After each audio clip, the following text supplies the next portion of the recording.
نحمده ونصلي على رسوله الكريم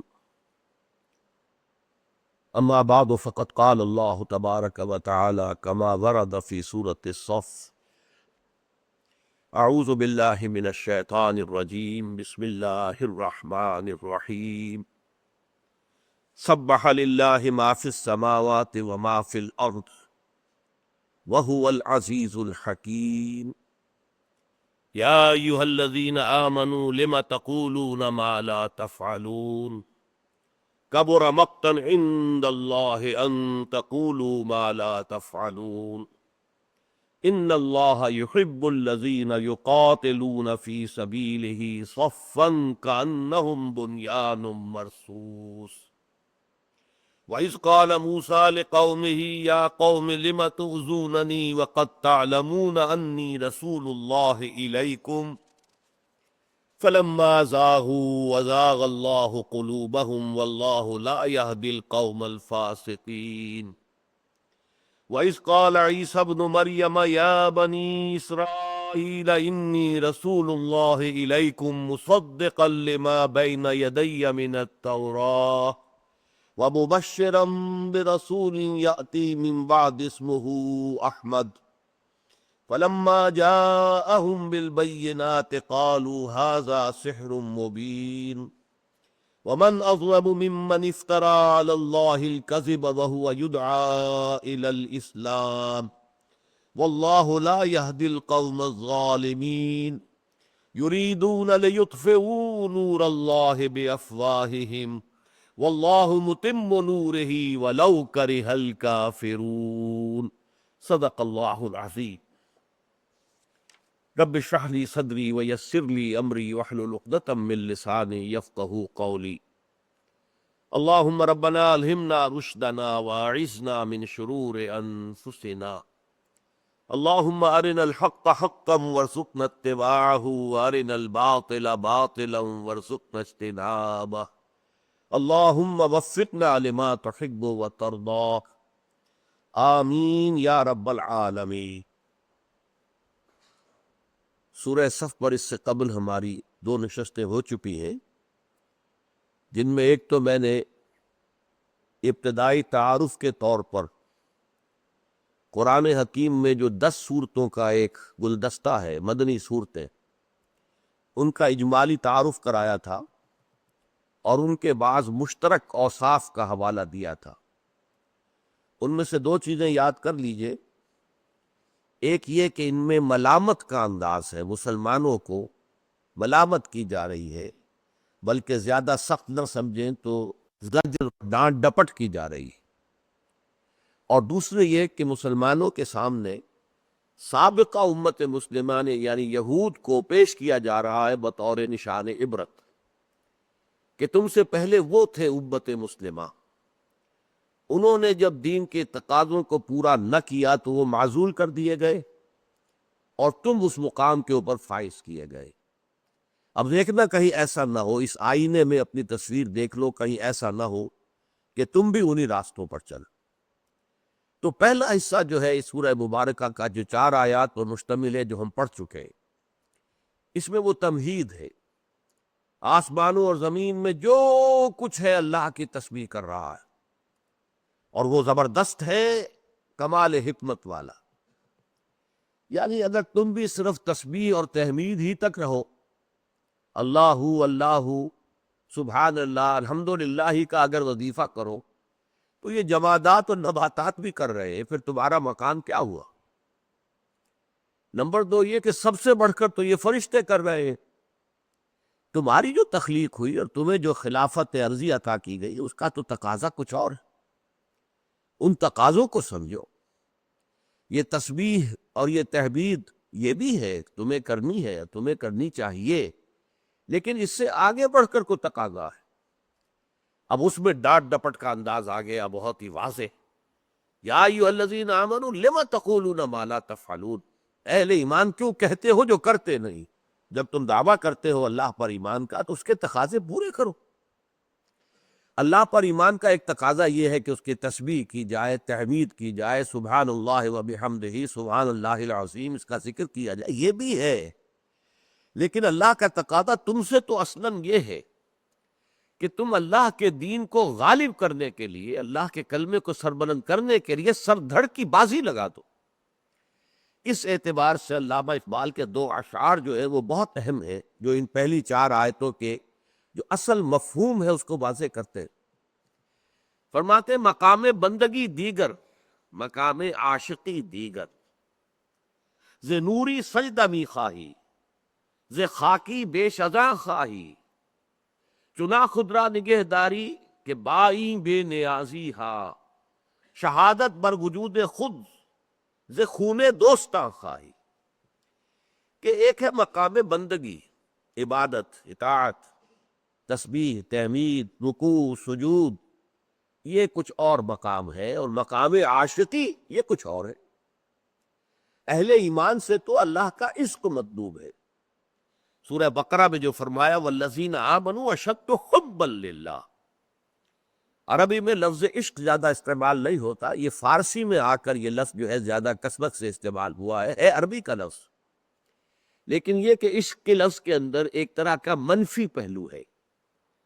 کسی کے عشق میں سوکھ جانا، کسی کے عشق میں جو ہے انسان کی وہ جو ہے جان آدھی رہ گئی ہے، وہ رنج اور غم میں گھلا جا رہا ہے، ہجر میں مرا جا رہا ہے، یہ عشق ہے۔ لیکن حب جو ہے وہ ایک پازیٹیو شے ہے، محبت خداوندی، اور محبت میں پھر سر دھڑ کی بازی لگا دینا، اپنی جان کی قربانی دینے کو تیار ہونا۔ تو قرآن کی اصل اصطلاح جو ہے وہ حب ہے۔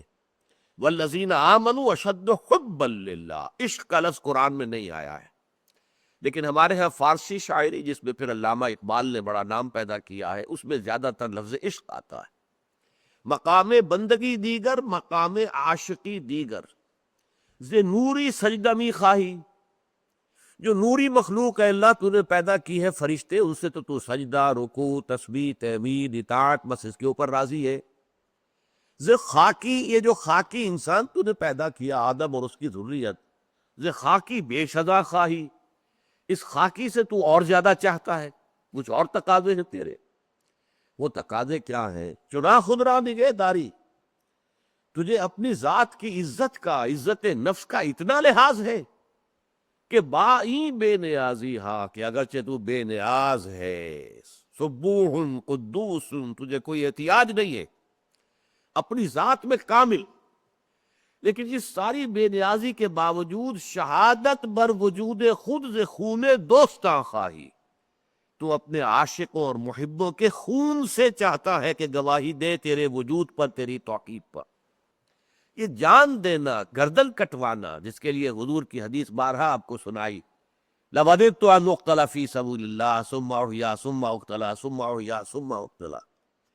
میری بڑی خواہش ہے میں اللہ کی راہ میں قتل کیا جاؤں، پھر زندہ کیا جاؤں، پھر قتل کیا جاؤں، پھر زندہ کیا جاؤں، پھر قتل کیا جاؤں۔ یہ ہے اصل میں مقام محبت، حب، والذین آمنوا اشد حبا للہ۔ تو فرمایا لم تقولون ما لا تفعلون، کبر مقتا عند اللہ ان تقولوا ما لا تفعلون۔ اللہ کے نزدیک اس کی بیزاری کو بڑھا دینے والی ہے یہ شے کہ تم کہو جو کرتے نہیں ہو۔ زبان سے دعوے ہیں عشق رسول کے، اللہ سے محبت کے، اللہ کی وفاداری کے، ناتے ہیں تو زمین و آسمان کے قلابے ملائے جا رہے ہیں، لیکن نہ رسول کا اتباع ہے، نہ اللہ کے لیے، اس کے دین کے لیے تن من دل لگانے کا جو ہے جذبہ موجود ہے۔ اس کے بعد آخری بات بتا دی، ہم سے محبت ہے تو ان اللہ یحب الذین یقاتلون فی سبیلہ صفا کانہم بنیان مرصوص۔ دیکھ لو ہماری محبت کا تو معیار یہ ہے، اللہ کو تو محبت اپنے ان بندوں سے ہے جو اس کی راہ میں جنگ کرتے ہیں، ایسی صفیں باندھ کر گویا کہ سیسا پلائی ہوئی دیوار، جیسے سیسا پلائی ہوئی دیوار، یا آج آپ کہیں گے کہ ری انفورس کانکریٹ کا بنکر ہے، اس کو بڑے سے بڑا راکٹ جو ہے وہ بھی نہیں توڑ سکتا۔ ایسے ہی صفیں ہو مسلمانوں کی اللہ کی راہ میں جہاد کرتے ہوئے کہ دشمن کا کوئی ریلا جو ہے، کوئی آنسلاٹ اس کے اندر کوئی شگاف پیدا نہ کر سکے۔ یہ ہے ہماری محبت کا معیار، جان لو۔ یہ گویا کہ کان کھول دیے گئے کہ ہمارے راستے پر آنا تو پھر یہ راستہ اس کی جو ہے آخری منزل یہ ہے۔ اسی کو کہا ہے حضور نے حدیث میں حفت الجنت بالمکارہ، یہ جان لو کہ جنت جو ہے اس کو گھیر دیا گیا ہے بڑی ناخوشگوار چیزوں سے۔ جنت ہے، ایک باغ ہے، اس کے گردا گرد جو کچھ ہے وہ بڑا خوفناک جنگل ہے، اس میں درندے بھی ہیں، اس میں سانپ بھی ہیں، اس میں یہ بھی ہے، اس میں گڑھے بھی ہیں، اس میں ہر طرح کے خطرات ہیں۔ جنت تک پہنچنے کے لیے ان مکارہ سے گزرنا پڑے گا۔ وَلَنَبْلُوَنَّكُمْ بِشَيْءٍ مِّنَ الْخَوْفِ وَالْجُوعِ وَنَقْصٍ مِّنَ الْأَمْوَالِ وَالْأَنفُسِ وَالثَّمَرَاتِ۔ تو جنت جو ہے وہ ٹھنڈے ٹھنڈے اور بڑے نرم بستروں پر سو کر جنت حاصل نہیں ہوتی۔ جنت کے لیے مکارہ، وہ شے کہ جو بہت گراں گزرے انسان پر، جنت گھیرے ہوئے ہے، اس میں سے گزرو گے تو جنت تک پہنچو گے۔ کسی شاعر نے بڑا عمدہ انداز اختیار کیا ہے، انہی پتھروں پہ چل کر اگر آ سکو تو آؤ، میرے گھر کے راستے میں کوئی کہکشاں نہیں ہے۔ اگر آنا ہے میرے پاس تو انہی پتھروں میں سے، اسی ریگزار میں سے ہو کر آنا پڑے گا، کوئی کہکشاں نہیں ہے میرے راستے کے اندر۔ تو اسی طریقے سے اگر اللہ کو چاہتے ہو، اللہ تعالیٰ کی محبوبیت کا مقام تو یہ ہے، ان اللہ یحب الذین یقاتلون فی سبیلہ صفا کانہم بنیان مرصوص۔ اب جو اگلی 4 آیات ہیں، ان میں بنی اسرائیل کی تاریخ کے 3 ادوار پیش کیے جا رہے ہیں۔ بنی اسرائیل جو ہم سے پہلے 2000 برس تک امت مسلمہ کے مقام پر فائز رہے، جن کے بارے میں صرف سورہ بقرہ میں 2 مرتبہ، اور بھی 2 جگہ پر آیا ہے ذرا مختلف الفاظ میں، لیکن سورہ بقرہ میں تو ایگزیکٹ میں انہی الفاظ میں آیا، یا بنی اسرائیل اذکروا نعمتی التی انعمت علیکم وانی فضلتکم علی العالمین۔ اے بنی اسرائیل، ذرا میرے انعامات و احسانات و اکرام کو جو میں نے تمہارا کیا یاد کرو، میں نے تمہیں تمام جہان والوں پر فضیلت دی۔ جس قوم کا یہ حال ہو، جس امت کے بارے میں قرآن یہ کہہ رہا ہے، یہ کوئی تورات کی آیت نہیں ہے، یہ کوئی تالمود کا جملہ نہیں ہے، قرآن میں 6 رکوع کی پہلی آیت بھی یہی ہے، اور ایگزیکٹلی یہی آیت جو ہے 15ویں رکوع کی پہلی ہے سورہ بقرہ۔ لیکن یہ کہ ایک بات نوٹ کر لیجئے، یہ اس سے پہلے کبھی میں نے نہیں کہی ہے، آج کہہ رہا ہوں۔ اصل میں حضرت موسیٰ علیہ السلام کا جو مشن تھا، اس میں جہاں دعوت توحید اور اللہ کے دین کی دعوت کا عنصر شامل تھا، یقیناً اس کے بغیر تو کوئی رسول ہو ہی نہیں سکتا، لیکن اس کے اندر ایک بہت نمایاں پہلو ایک قومی جذبہ تھا، ایک قوم کو ظلم سے نجات دلانا۔ بنی اسرائیل ایک قوم تھے، حضرت یعقوب علیہ السلام کے 12 بیٹوں سے 12 قبیلے، اور کچھ عرصہ مصر میں وہ بڑے شان کے ساتھ رہے، ٹھاٹھ کے ساتھ رہے۔ ان پر جو بادشاہ وقت تھا، ان کی بڑی جو ہے وہ مہربانیاں تھی، کرم فرمائیاں تھی۔ کیا وجہ کیا ہے، یہ ایک علیحدہ مسئلہ ہے، کیوں تھا وہ میں اس وقت ڈسکس نہیں کر سکتا۔ تو حضرت موسیٰ علیہ السلام گویا کہ دوہری بعثت کے ساتھ آئے، آل فرعون کو وہ رسول بن کر آئے کہ مانو مجھے اور میری اطاعت کرو، اعبدوا اللہ واطیعون، اور بنی اسرائیل کے لیے وہ نجات دہندہ بن کر آئے کہ انہیں فرعونیوں کے، آل فرعون کے مظالم سے اور سختیوں سے اور پرسیکیوشن سے اور ٹارچر سے نجات دلائے۔ اب جہاں قومی معاملہ ہوتا ہے، وہاں ظاہر بات ہے کہ ذاتی تربیت، اخلاقی تربیت کا اتنا موقع نہیں ہوتا۔ وہ تو قوم کو بچانا ہے، قوم میں اچھے بھی ہیں، برے بھی ہیں، نیک بھی ہیں، بد بھی ہیں، شریر بھی ہے، شریر بھی ہے۔ اس اعتبار سے حضرت موسیٰ علیہ السلام کی جو قوم تھی، اگرچہ اللہ تعالیٰ نے 9 معجزات دکھائے آل فرعون کو، اور پھر ایک معجزے کے ذریعے سے ہی اس قوم کو نجات دی، لیکن یہ قوم تھی۔ اس قوم میں ایسے بھی تھے جو حضرت موسیٰ پر واقعی صدق دل سے ایمان رکھتے تھے، جیسے یوشع ابن نون، جوشوا جس کو کہتے ہیں بائبل میں، کالب ابن یفنہ۔ لیکن ایسے بھی تھے جو ڈھل مل تھے، کچھ مانتے تھے کچھ نہیں مانتے تھے، اور ایسے بھی تھے جو صرف اسرائیلی ہونے کی وجہ سے شامل تھے، ورنہ انہیں حضرت موسیٰ علیہ السلام کے اوپر کوئی ایمان، کوئی یقین نہیں تھا۔ چنانچہ یہ الفاظ آئے ہیں قرآن مجید میں کہ ما آمن بموسیٰ الا ذریۃ من قومہ، صرف کچھ لوگ نوجوان تھے جو ان کی قوم میں سے ان پر حقیقتاً ایمان لائے تھے، ورنہ اکثر و بیشتر لوگ جو ہے وہ ایک قومی جذبے کے ساتھ تھے کہ ہمیں قوم سے، جو ظالم قوم ہے، نجات دلانے کے لیے یہ آیا تو ہم بھی ساتھ ہیں۔ لیکن ان کا کہیں بھی جو معاملہ بحیثیت قوم، بحیثیت مجموعی، وہ وفاداری کا نہیں تھا حضرت موسیٰ علیہ السلام کے ساتھ۔ لہذا دیکھیے اب ان کا کیا رویہ رہا عین حضرت موسیٰ علیہ السلام کے ساتھ، جن کے ذریعے سے اللہ تعالیٰ نے انہیں نجات دی، جن کے ذریعے سے آل فرعون کے سے انہیں آزاد کرایا، انہیں لے کر مصر سے نکل آئے ہیں سینائی پیننسلا میں۔ لیکن جب وہ دین کا وہ تقاضا آیا کہ اب جان ہتھیلی پر رکھ کر نکلو میدان میں، قتال کرو، اب جنگ کرو، جیسے کہ ہجرت کے بعد مدینے میں وہ مرحلہ آ گیا محمد الرسول اللہ صلی اللہ علیہ وسلم کے ساتھیوں کے ساتھ، ایسے ہی حضرت موسیٰ ہجرت کر کے اپنی قوم کو لے کر سینائی پینسولا میں آ گئے، اور وہاں سے آگے اب جانا تھا ارض مقدس، وہی جو حضرت ابراہیم علیہ السلام کا مسکن تھا، حضرت اسحاق کا مسکن تھا، انبیاء کرام کا مسکن تھا، لہذا جس کو ارض مقدس کہا گیا ہے۔ آج جو آپ کو معلوم ہے دنیا کے اندر جو عالمی ٹکراؤ ہونے والا ہے وہ اسی ارض مقدس کے لیے ہونے والا ہے۔ یہودی چاہتے ہیں کہ اس پورے ارض مقدس پر ان کا غلبہ ہو، عیسائی چاہتے ہیں کہ ان کا غلبہ ہو، اور مسلمان جو کہ یوں سمجھیے 1400 برس سے اس ارض مقدس کے اوپر ان کا قبضہ ہے، ان کی حکومت ہے، ان کا تسلط ہے، اب ان کو جو ہے گویا کہ مجبور کیا جا رہا ہے کہ وہ اس سے دستبردار ہو جائے۔ یہ جو ایک تصادم آنے والا بہت عظیم تصادم کی شکل اختیار کرنے والا، میرا اس وقت یہ موضوع نہیں ہے۔ تو اس وقت جو کچھ میں کہنا چاہ رہا ہوں کہ جب وہ مرحلہ آیا بنی اسرائیل کے تاریخ میں کہ اب جان ہتھیلی پر رکھو، میدان جنگ میں آؤ، تو کوڑا جواب دے دیا، فَذْهَبْ أَنْتَ وَرَبُّكَ فَقَاتِلَا إِنَّا هَاهُنَا قَاعِدُونَ، جاؤ موسیٰ تم اور تمہارا رب جاؤ اور جنگ کرو، ہم تو یہیں بیٹھے۔ اے موسیٰ تم کہہ رہے ہو کہ فلسطین میں داخل ہو جائیں، ہم وہاں تو بڑی طاقتور قوم ہو، فیہا قوم جبارون،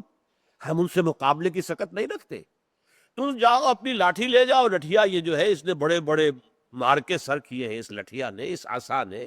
سمندر پھاڑ دیا اس نے، اور چٹان میں سے 12 چشمے نکال دیے اس نے، تو اس کو لے جاؤ اس کو اپنے ساتھ اور جا کر جنگ کرو اور نکال دو ان کو وہاں سے، جب وہ وہاں سے نکل جائیں گے تو ہم داخل ہو۔ اس پر جو حضرت موسیٰ علیہ السلام پر یہ سورہ مائدہ کے اندر بیان ہوئی ہے پوری تفصیل، جو رنج اور غم کا جو حملہ ہوا ہے اس کا اندازہ اس سے کیجئے کہ جس قوم سے اتنی محبت تھی کہ ایک قبطی اور ایک اسرائیلی کا جھگڑا ہو رہا تھا، اور حضرت موسیٰ علیہ السلام نے اس قبطی کے ایک مکہ رسید کیا اور اس کی جان نکال دی، اتنی محبت اس قوم کے ساتھ، اور پوری زندگی کھپا دی، اور فرعون کے ساتھ مسلسل کشاکش اور مسلسل جو ہے مقابلہ رہا،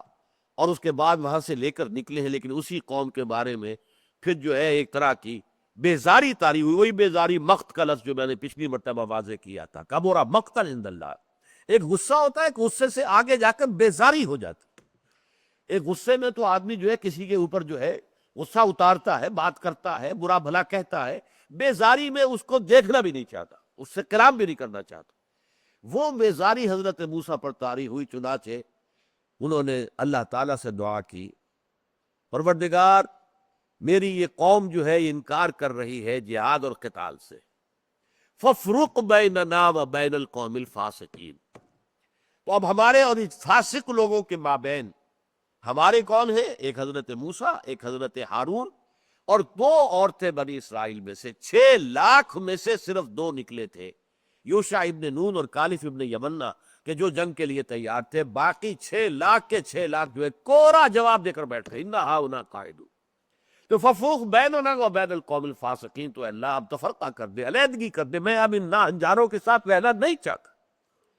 اس کا تذکرہ یہاں ہو رہا ہے۔ وَإِذْ قَالَ مُوسَىٰ لِقَوْمِهِ، یاد کرو جب کہ کہا تھا موسیٰ نے اپنی قوم سے،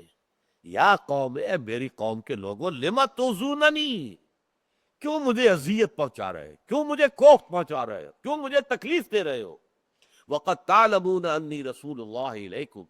حالانکہ تم جان چکے ہو، جانتے ہو اچھی طرح کہ میں اللہ کا رسول ہوں تمہاری طرف۔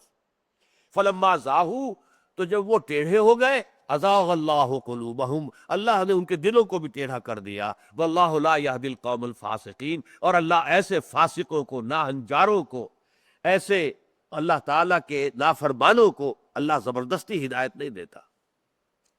یہاں ذرا ایک نقطہ تفسیر کے اعتبار سے ہے، حضرت موسیٰ علیہ السلام کو ذاتی بھی ایذا پہنچائی گئی،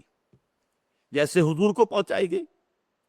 حضور کی اہلیہ حضرت عائشہ صدیقہ رضی اللہ تعالی عنہ پر تہمت لگائی گئی کہ نہیں، اور جس کرب میں حضور کا وہ وقت گزرا ہے جب تک کہ سورہ نور کی آیات نہیں آ گئی، جس سے کہ برات حضرت عائشہ کی ثابت ہو گئی، اس وقت تک جس شدید کرب کے اندر آپ مبتلا رہے اس کا آپ اندازہ کیجئے۔ اسی طرح اس قوم نے، ایک تو یہ ہے کہ انہوں نے اللہ کی راہ میں جہاد و قتال سے انکار کیا، لیکن حضرت موسیٰ علیہ السلام سے جھگڑتے رہتے تھے، بار بار آتے تھے، اے موسیٰ تم نے ہمیں برباد دیا، اس بیابان میں لا کر ہمیں مارا ہے، یہاں پر نہ کھانے کو کچھ ہے نہ پینے کو کچھ ہے، اچھا لاؤ پانی ہمیں پلاؤ، تم اللہ کے رسول ہو تو لاؤ پانی۔ اللہ کے حکم سے ایک چٹان کے اوپر ضرب لگائی گئی، 12 چشمے پھوٹ گئے۔ قد علم کل اناس مشربہم، 12 قبیلے تھے، 12 چشمے پھوٹ گئے۔ اس طریقے سے ہمارے پاس کھانے کو کچھ نہیں ہے، اس بیابان کے اندر نہ کوئی پیدا ہوتا ہے، نہ کوئی پھل ہے، نہ کوئی باغات ہے، کہاں لا کے ہمیں مارا تم نے؟ تو وہاں یہ کہ اللہ تعالیٰ کے فضل و کرم سے من و سلوہ نازل کر دیا گیا۔ یہ سب کچھ ہو رہا ہے، حضرت موسیٰ کو ایذا دی جا رہی ہے۔ ایک واقعہ بھی بیان ہوتا ہے کہ حضرت موسیٰ بہت شرمیلے تھے۔ عام طور پر جیسے آج بھی یورپ میں ہے، نہاتے ہوئے کوئی پردہ وردہ نہیں کرتے۔ عام طور آرمی بیرکس کے اندر بھی بس وہ کھلے ہوئے کھانچے بنے ہوتے، آگے کو پردہ نہیں ہوتا، ننگے نہا رہے ہوتے، بلکہ ایک دوسرے کے سامنے نہا رہے، کوئی پرواہ نہیں ہوتی۔ اسی طرح کا معاملہ سابق میں بھی رہا ہے۔ لیکن حضرت موسیٰ علیہ السلام بہت ہی حیا والے تھے، اور کہیں ننگے نہیں ہوتے تھے پبلک کے اندر نہاتے ہوئے بھی۔ تو انہوں نے کہنا شروع کر دیا ضرور کوئی نہ کوئی نقص ہے، ان کے جسم کے اندر کوئی خرابی ہے، یہ جو ہر وقت لیے دیے رہتے ہیں اور ہر وقت جو ہے کپڑے جو ہے لپیٹے رہتے ہیں، تو معلوم ہوتا ہے کہ کوئی جسم میں خرابی ہے، کوئی جسمانی جو ہے ان کے اندر نقص ہے، عیب۔ اس کی ایک شکل اللہ تعالیٰ نے پیدا کی۔ اب وہ لمبی بات ہے کیسے پیدا کی، کہ جس سے وہ بات صرف یہ حضرت، چونکہ یہ بخاری کی روایت ہے کہ حضرت موسیٰ علیہ السلام ایک روز کسی نہر یا دریا کے کنارے پر کپڑے کسی چٹان کی اوٹ میں ہو کر نہا رہے تھے، کپڑے اتار کے انہوں نے اپنی چٹان پر رکھ دیا، آس پاس کوئی دیکھنے والا تھا نہیں، اس وقت وہ پورے مریاں ہو کر نہانے لگی۔ وہ چٹان ان کے کپڑے لے کر چل پڑی۔ اب یہ حضرت موسیٰ علیہ السلام، یا حجر صومی، یا حجر صومی، کیا کہاں جا رہا ہے پتھر، میرے کپڑے تجھ پر ہے، یہ کہتے ہوئے اس کے پیچھے دوڑے۔ تو لوگوں نے دیکھ لیا کہ یہ تو بالکل صحیح سالم انسان ہے، ان کے اندر کہیں کوئی نقص نہیں ہے، کوئی عیب نہیں ہے۔ تو یہ آیت ہے کہ جو سورہ احزاب میں آئی ہے، یا ایھا الذین آمنوا لا تکونوا کالذین آذوا موسیٰ فبرأہ اللہ مما قالوا وکان عند اللہ وجیہا۔ اے اہل ایمان، تم اور ان لوگوں کے مانند نہ بن جانا کہ جنہوں نے موسیٰ کو ایذا پہنچائی تھی، تو اللہ تعالیٰ نے ان کی برات کا معاملہ کر دیا اس چیز سے کہ جو وہ کہہ رہے تھے۔ انہوں نے کہا تھا شاید ان کے جسم میں کوئی نقص ہے، عیب ہے، تو اللہ نے ان کے سامنے ایسی شکل پیدا کر دی۔ وہ کانا عند اللہ وجیہا، وہ تو اللہ کے نزدیک نہایت تندرست صحیح سالم وجود کے ساتھ وہ موجود تھے۔ تو یہ ہے ایک اور ایذا جو ذاتی ہوتی ہے۔ لیکن یہاں جس ایذا کا ذکر ہے وہ ایذا ہے جس کا ذکر سورہ مائدہ کے حوالے سے میں کر چکا ہوں، کیونکہ پچھلی آیت کیا ہے؟ ان اللہ یحب الذین یقاتلون فی سبیلہ صفا کانہم بنیان مرصوص۔ یقیناً اللہ تعالیٰ جو ہے محبت کرتا ہے اپنے ان بندوں سے جو اس کی راہ میں جنگ کرتے ہیں، صفے باندھ کر، گویا کہ سیسا پلائی ہوئی دیوار ہے۔ اس حوالے سے اب اس کا ربط جڑتا ہے کہ جب انہوں نے قتال فی سبیل اللہ، اللہ کی راہ میں جنگ کرنے سے انکار کیا، تو اس پر حضرت موسیٰ نے فرمایا یا قوم اذ قال موسیٰ لقومہ، یاد کرو جب کہ کہا تھا موسیٰ نے اپنی قوم سے، یا قوم، اے میری قوم کے لوگوں، لما توذوننی، یہاں لفظ قوم بھی دیکھ لیجئے، یا ایھا الذین آمنوا کے الفاظ نہیں ہے، یا قوم ہے۔ اس قوم کے اندر جیسا کہ آپ کو معلوم ہے ہر طرح کے لوگ تھے، صادق الایمان بھی تھے، وہ بھی تھے کہ جن کا ایمان کچا تھا، جس کا جیسا کہ حضور کے زمانے میں بھی قالت الاعراب آمنا قل لم تؤمنوا ولکن قولوا اسلمنا ولما يدخل الایمان فی قلوبکم۔ یہ بدو کہہ رہے ہیں ہم ایمان لے آئے، نبی ان سے کہہ دیجئے تم ایمان ہرگز نہیں لائے ہو، بلکہ یوں کہو کہ ہم مسلمان ہو گئے۔ تو ایسے لوگ بھی تھے کہ ایمان سے خالی تھے، ولما يدخل الایمان فی قلوبکم، ابھی ایمان تمہارے دلوں میں داخل ہی نہیں ہوا۔ اور پھر ایسے بھی تھے کہ جو سرے سے ایمان نہیں رکھتے تھے، محض ایک قومی جذبے کے تحت کہ بنی اسرائیل کے ساتھ ان کا قومی تعلق تھا، وہ وہاں ساتھ تھے۔ تو وہ قدم قدم پر جھگڑا کرتے تھے، اڑنگے لگاتے تھے، حضرت موسیٰ کو ستاتے تھے، جس میں سب سے بڑا ستانا جو ہے وہ یہ ہے کہ انہوں نے کوڑا جواب دے دیا، فَاذْهَبْ أَنْتَ وَرَبُّكَ فَقَاتِلَا إِنَّا هَاهُنَا قَاعِدُونَ۔ اس کے لیے فرمایا لِمَ تُؤْذُونَنِی، مجھے کیوں کوفت پہنچا رہے ہو، کیوں تکلیف دے رہے ہو؟ کتنا صدمہ ہوا ہوگا جس پر کہ انہوں نے کہا کہ فَافْرُقْ بَيْنَنَا وَبَيْنَ الْقَوْمِ الْفَاسِقِينَ، اللہ اب ہمارے اور ان فاسقوں کے درمیان تفریق کر دے، ہم ان کے ساتھ نہیں رہنا چاہتے، ان راہنجاروں کے ساتھ میں نہیں رہنا چاہتا۔ اب دیکھیے اگلا جو جملہ آ رہا ہے، یہ اگرچہ اس جو سلسلہ کلام ہے اس کے اعتبار سے تو ضمنی کہلائے گا، لیکن یہ بہت بڑا فلسفہ قرآن کا ایک بہت بڑا مسئلہ ہے۔ فلما زاغوا ازاغ اللہ قلوبہم، جب وہ ٹیڑھے ہو گئے تو اللہ نے ان کے دل بھی ٹیڑھے کر دیے۔ یعنی یہ نہیں ہوتا کہ اللہ پہلے دل ٹیڑھا کر دے اور پھر انسان ٹیڑھا ہو، پھر تو انسان کے اوپر کوئی الزام ہی نہیں۔ اگر اللہ ہی نے دل ٹیڑھے کر دیے، یہی لوگوں کو اشکال ہوتا ہے، ختم اللہ علی قلوبہم وعلی سمعہم وعلی ابصارہم غشاوہ، اللہ نے ان کے دلوں پر مہر کر دی ہے، تو یہ مہر کر دی تو وہ ایمان کیسے لاتے؟ پھر ان کا قصور کیا ہے؟ نہیں، یہ بات نہیں ہے۔ بات یہ ہے کہ جب ان کے پاس فری چوائس تھا اور حق ان پر منکشف بھی ہو گیا، لیکن اپنے تعصب کی وجہ سے، اپنے تکبر کی وجہ سے، اپنے حسد کی وجہ سے انہوں نے انکار کیا، اس انکار پر اڑے رہے، بڑھتے چلے گئے، اختلاف ہی نہیں بلکہ مخالفت پر اتر آئے، ایذا رسانی پر اتر آئے، تو پھر ایک وقت آتا ہے کہ جس کو ہم کہتے ہیں انگریزی میں پوائنٹ آف نو ریٹرن، ایک ایسی انتہا کو انسان پہنچ جاتا ہے کہ اب واپسی کا کوئی امکان ہی نہیں۔ اس کو قرآن کہتا ہے ختم اللہ علی قلوبہم، اب ان کے دلوں پر مہر کر دی گئی۔ چنانچہ یہ آیت جو آئی ہے، کب آئی ہے؟ سورہ بقرہ میں آئی ہے، ہجرت کے بعد، جبکہ 13 برس تک یا 12.5 برس تک مکے میں حضور دعوت دیتے رہے، حق مبرہن ہو گیا، واضح ہو گیا، پھر بھی ابو جہل اور ابو لہب اگر ایمان نہیں لائے تو یہ وہ لوگ تھے جن کے دلوں پر اب مہر کر دی گئی، اب یہ لوگ ایمان نہیں لائیں گے۔ تو اسی طریقے سے یہاں ہے کہ اصل میں فری چوائس انسان کے پاس ہے، اما شاکرم و اما کفورا، یہ چوائس ہم نے تمہیں دیا، چاہو تو ہمارے شکر گزار بندے بنو اور چاہو تو ناشکرے ہو جاؤ، نافرمان بن جاؤ، یہ چوائس تمہارا ہے۔ لیکن اگر تم نے حق کے منکشف ہونے کے باوجود، اور اگر دل نے گواہی دینی ہو کہ حق یہی ہے،